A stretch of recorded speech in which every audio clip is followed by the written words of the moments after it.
हमारा जो आज का टॉपिक है वो है, आप देख ही पा रहे हो, ग्लोबल ट्यूबरक्लोसिस रिपोर्ट 2022। ये न्यूज़ में है, हम इसको डिस्कस क्यों कर रहे हैं आइए जानते हैं। वाई इन न्यूज़, पहले तो जानते हैं न्यूज़ में क्यों है। सबसे पहले तो आपको पता होना चाहिए ये रिपोर्ट निकालता कौन है। तो इस रिपोर्ट को निकालने के लिए कौन रिस्पॉन्सिबल है? WHO, world health organisation is particularly responsible for this kind of report. Recently released the World Tuberculosis Report 2022. The impact of COVID-19 pandemic on the diagnosis, treatment, burden of the disease for the tuberculosis all over the world. तो क्या करा है, जो हमारे पास WHO है उसने ये रिपोर्ट निकाली है और बताया है किस तरीके से जो कोविड-19 है उसने इम्पैक्ट करा है ट्यूबरक्लोसिस को, किस तरीके से बर्डनिंग हो चुकी है कोविड-19 की वजह से on the disease which was already prevailing around the globe, that is tuberculosis. तो अब आगे आइए जानते हैं।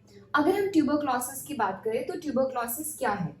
ट्यूबरक्लोसिस एक कम्युनिकेबल डिजीज है। So you have to remember क्या है ये?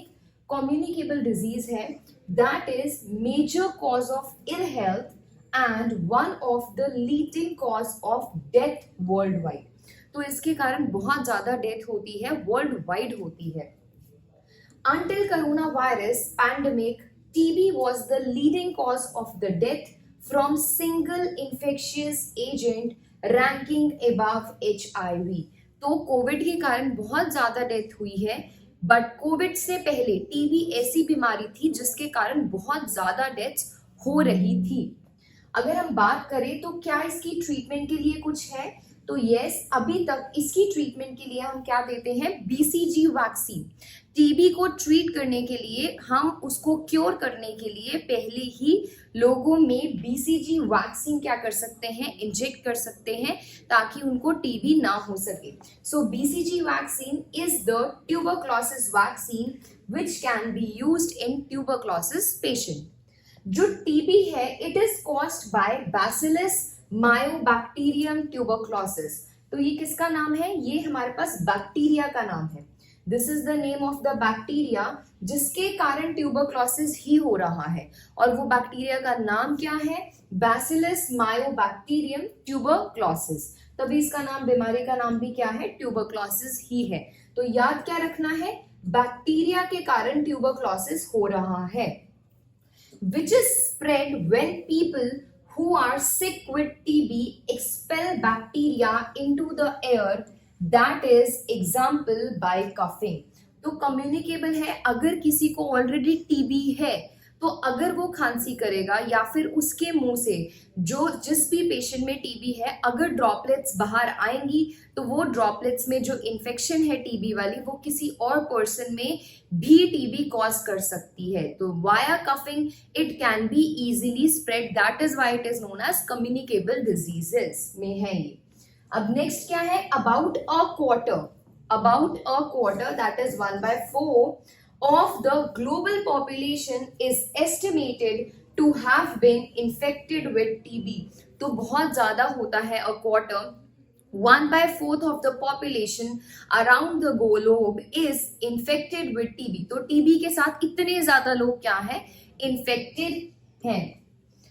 Out of the total number of people who develop TB each year, 90% are adult। जितने लोगों को TB हो रहा है 1/4 क्या है? 1/4 ये ग्लोबली प्रिवेल कर रहा है। ये 1/4 में से 90% क्या है? एडल्ट्स हैं।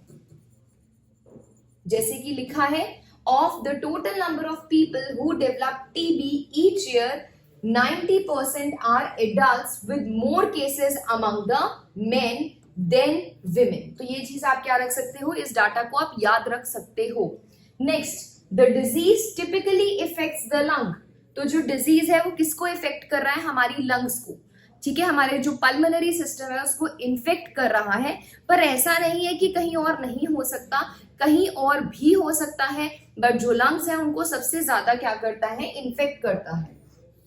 And it can affect the other sides as well. Top 5 risk factors क्या है टीबी के? सबसे पहले है, अगर किसी को अंडर न्यूट्रिशन है तो उसको बहुत ज्यादा चांस है कि टीबी इजीली हो जाए। अगर किसी को HIV इन्फेक्शन है उसको भी बहुत ज्यादा चांस है कि उसको HIV हो जाए, सॉरी TB हो जाए। अगर किसी का अल्कोहल इंटेक बहुत ज्यादा है, that person is also very much prone to the TB infection along with smoking and diabetes. तो ये क्या है, 5 रिस्क फैक्टर्स हैं। अगर पेशेंट के पास या पेशेंट इन फैक्टर्स के थ्रू अंडरगो कर रहा है तो बहुत ज्यादा प्रोन है वो particular patient to the TB infection. तो ये आप याद रख सकते हो। नेक्स्ट, जो हमारे पास WHO है, that is World health Organisation, it has published a global TB report every year. हर साल निकालती है। कब से निकाल रही है? 1997 से निकाल रही है। क्यों निकाल रही है? पर्पस क्या है? The purpose of the report is to provide comprehensive and up-to-date assessment of the status of TB epidemic and progress in the response at global, regional, national level in the context of global communities, strategies and targets। तो basically क्या करना है, हर level पे TB को देखना है, TB के cases किस तरीके से इंक्रीज हो रहे हैं या डिक्रीज हो रहे हैं। अगर इंक्रीज हो रहे हैं तो उसके अगेंस्ट स्टेप्स लेने हैं ताकि हम टीबी को क्या कर सके, कम कर सके। कम क्यों कर रहा है? क्योंकि टीबी के कारण डेथ्स बहुत ज्यादा हो रही है, हमको डेथ्स को खत्म करना है। अब दिस इज वेरी इंपॉर्टेंट, ये बहुत ज्यादा इंपॉर्टेंट चीज है विद रिस्पेक्ट टू टीबी। जो टीबी है उसकी जो मोस्ट कॉमन ट्रीटमेंट है, अगर हम मोस्ट कॉमन ट्रीटमेंट की बात करें तो उसमें 5 ड्रग्स आती हैं। वो 5 ड्रग्स कौन कौन सी हैं? आपको नाम याद होने चाहिए। Isoniazid, rifampicin, pyrazinamide, ethambutol and streptomycin. तो ये 5 ड्रग्स हैं जिनको हम देते हैं टीबी पेशेंट्स में। You have to remember these names. इसके अलावा एक रिजाइन है, दैट इज BPAL रिजाइन। अब ये BPAL रिजाइन क्या है? This is bedaquiline, pretomanid and linezolid. तो ये जो 3 ड्रग्स हैं इनको क्या बोल देते हैं? BPAL रिजाइन बोल देते हैं, जिसको किसमें दिया जाता है? The patients who are infected with XDR-TB। तो ये 2 चीजें आपको याद रखनी है। These are the most common drug and these are also the drugs which can be given to the patients who are diagnosed with XDR-TB। अब ये XDR-TB क्या है? TB की भी फर्दर क्लासिफिकेशन है। तो TB की क्लासिफिकेशन किस बेसिस पे है? ड्रग रेजिस्टेंस बेसिस पे। हर एक बीमारी में ड्रग दी जाती है, बट TB के केस में क्या हो रहा है कि कुछ पेशेंट्स ऐसे हैं जिनको TB हो रहा है, वो जो TB में ड्रग्स हैं, ये वाली जो ड्रग्स हैं, इन्हीं के साथ रेजिस्टेंट है। तो उस रेजिस्टेंट के बेस पे हमने TB को क्लासिफाई करा गया है। और वो क्लासिफिकेशन क्या है? सबसे पहले है मल्टी ड्रग रेजिस्टेंट TB वही है, but it is multi drug resistant, मतलब कुछ ऐसी ड्रग्स है जिसके कारण ये वाला TB क्या हो रहा है, खत्म नहीं हो पा रहा। अगर हम इस पेशेंट में आइसोनियाजिड और रिफैम्पिसिन देंगे तो जो पेशेंट है वो ठीक नहीं होगा। क्यों? क्योंकि उस पेशेंट को जो TB है वो रेजिस्टेंट है किसके अगेंस्ट? आइसोनियाजिड एंड रिफैम्पिसिन के अगेंस्ट। तो मल्टी ड्रग रेजिस्टेंट TB कौन सा TB होता है? वो ऐसा TB होता है जिसमें एटलीस्ट आइसोनियाजिड और रिफैम्पिसिन से क्या है? रेजिस्टेंट है। ये मोस्ट पावरफुल ड्रग है TB के लिए, बट इनसे resistant is causing multi drug resistant TB। Next हमारे पास आता है एक्सटेंसिवली ड्रग रेजिस्टेंट TB, जो मैंने आपको अभी ये बताया है, जिसके लिए BPAL रिजाइन वाली ड्रग्स लेकर आए गए हैं। वो किसके कारण रेजिस्टेंट है वो देखते हैं हम। It is resistant to isoniazid, rifampicin plus any of the 3 injectable second line drugs. तो ये किसके साथ हम बोल सकते हैं रेजिस्टेंट है? इन सारी जो ड्रग्स हैं उनके साथ ये रेजिस्टेंट है, ये इनसे ज्यादा रेजिस्टेंट है। तो हम इसको इन ड्रग्स के साथ नहीं ठीक कर सकते। तो हमारी गवर्नमेंट ने एक रेजाइम लेकर आए। वो रेजाइम क्या है? BPAL रेजाइम है, जिसमें नई 3 टाइप की ड्रग्स हैं। और वो 3 ड्रग्स कौन सी हैं? ये तीनों ड्रग्स हैं जिससे ट्रीट करा जाएगा उन पेशेंट्स को जो कौन से वाले हैं? XDR टीबी वाले हैं। लास्ट इसमें आता है totally drug resistant TB. Totally drug resistant TB मतलब जितनी ड्रग्स दी जा रही हैं for the treatment of the TB, उन सब से रेजिस्टेंट, कोई चीज इफेक्ट कर ही नहीं रही। तो यही लिखा है, it is resistant to all the drugs even if it's first line और इट्स सेकेंड लाइन, दोनों तरीके की जो ड्रग्स होती हैं उन दोनों से क्या है, रेजिस्टेंस है। तो ये आपको याद रखना है। आपको ये 5 ड्रग्स के नाम याद रखने हैं, बीपीएल रिजाइन याद रखना है, दिस इज इंपॉर्टेंट। और उसके बाद आपको याद रखना है कौन से तरीके के ड्रग रेजिस्टेंट टीबी है और वो किस किस चीज से रेजिस्टेंट है, वो चीज याद रखनी है। राइट, अब हम आगे चलते हैं। अब अगर हम रिपोर्ट की बात करें तो रिपोर्ट में क्या बोला गया है? रिपोर्ट में बोला गया है globally that estimated number of deaths from TB increased between 2019 and 2021, reversing years of decline between the 2005 to 2009. ये क्यों हुआ है? कोविड-19 की वजह से। ठीक है, around 10.6 million people were diagnosed with TB in 2021. कम से कम कितने लोग? 10.6 मिलियन लोग किसके साथ डायग्नोस करे गए थे? टीबी के साथ डायग्नोस करे गए थे इन 2021, which was an increase of 4.5 from 2020. तो ये भी बहुत ज्यादा इंक्रीज था जो हमें कोविड-19 पैंडेमिक में दिखा।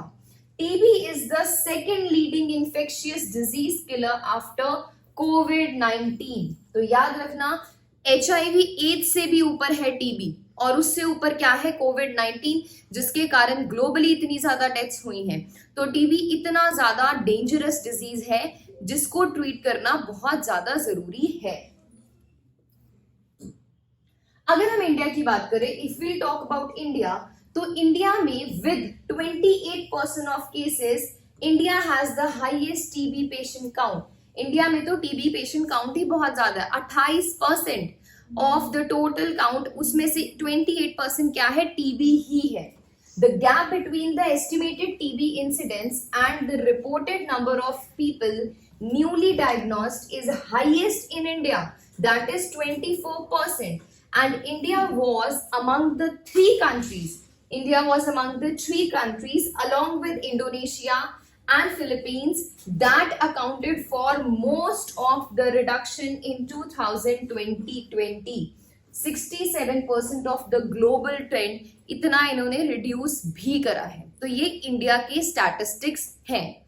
अब हमको इसके बाद क्या ध्यान में रखना है कि क्या स्टेप्स इंडिया ने लिए हैं टीबी को कंट्रोल करने में। अब ये तो समझ में आ गया कि जो टीबी है वो बहुत ज्यादा बड़ी दिक्कत है। कोविड-19 के बाद सेकंड नंबर पे टीबी स्टैंड कर रहा है, जिसके कारण ग्लोबली बहुत ज्यादा डेथ हो रही है। तो क्या कंट्रीज उनके लिए कोई इनिशिएटिव ले रही है या नहीं? तो इंडिया ने क्या इनिशिएटिव लिए टीबी के लिए? तो इंडिया ने क्या इनिशिएटिव लिया? सबसे पहले, India's vision to eliminate TB by 2025, 5 years ahead of the global target of WHO, that is 2020. तो इंडिया का विजन क्या है? 2025 तक उसको टीबी को खत्म करना है। 5 साल पहले ही WHO के टारगेट से, WHO बोल रहा है 2030 तक खत्म करो, इंडिया बोल रहा है मैं 2025 तक खत्म करूंगा। तो ये इंडिया का विजन है। नेक्स्ट क्या है? सेकेंड नंबर पे, national strategic plan for the tuberculosis elimination 2017-25 by ministry of health and family welfare. तो ये एक स्ट्रैटेजिक प्लान बनाया गया है, किसके अंडर है? Ministry of family health and family welfare के अंडर है, to eliminate the TB from the country. Next क्या है? National tuberculosis elimination programme. उसके बाद नेक्स्ट क्या है? टीबी हारेगा देश जीतेगा कैंपेन, आपने ये सुना भी होगा। और लास्ट में क्या है? निक्षय पोषण योजना। ये कुछ भी नहीं है, ये सिर्फ एक न्यूट्रिशन प्रोग्राम है उन पेशेंट्स के लिए जिनको टीबी है, उनको उनकी न्यूट्रिशन को सपोर्ट करने के लिए ये पर्टिकुलर इनिशिएटिव क्या करा गया है? चालू करा गया है। तो ये कौन सा इनिशिएटिव है? ये इंडिया के इनिशिएटिव है। So for you it is important to know about TB, और आपको पता होना चाहिए ट्यूबरक्लोसिस की रिपोर्ट कौन रिलीज करता है, इंडिया की क्या इनिशिएटिव है टीबी को खत्म करने के लिए, इंडिया का टारगेट क्या है वो भी आपको पता होना चाहिए। So these things become important. और last but not the least, जो वर्ल्ड ट्यूबरक्लोसिस डे है वो किस दिन मनाया जाता है? 24 मार्च को मनाया जाता है। क्यों मनाया जाता है? क्योंकि अगर हमको डिजीज को खत्म करना है तो हमें अवेयरनेस स्प्रेड करनी पड़ेगी। अवेयर करेंगे, लोगों को समझ में आएगा, तभी सब इकट्ठे मिलके इस पर्टिकुलर डिजीज को क्या कर सकते हैं, खत्म कर सकते हैं। So, World Tuberculosis Day is observed on 24th March to spread awareness about the disastrous health, social and economic consequences of TB and to make efforts to end the TB epidemic globally. So, this is important for you about the tuberculosis. आपको सब कुछ पता होना चाहिए tuberculosis के बारे में, specially जो वैक्सीन है या फिर जो ड्रग्स हैं या फिर अगर गवर्नमेंट न्यू कुछ लेकर आ रही है, so you must be aware with all those things. अब लास्ट में 2 क्वेश्चंस हैं, बहुत इजी क्वेश्चंस हैं, आप इसका आंसर दे सकते हो कमेंट सेक्शन में। तो पहला क्या है? The BCG vaccine is administered for immunity against malaria, tuberculosis, jaundice and hepatitis. What would be the answer? You can answer. The causative of the tuberculosis is virus, bacterium, malnutrition and protozoa. So you can answer these simple questions in the comment box. I hope you understood the topic. Thank you so much.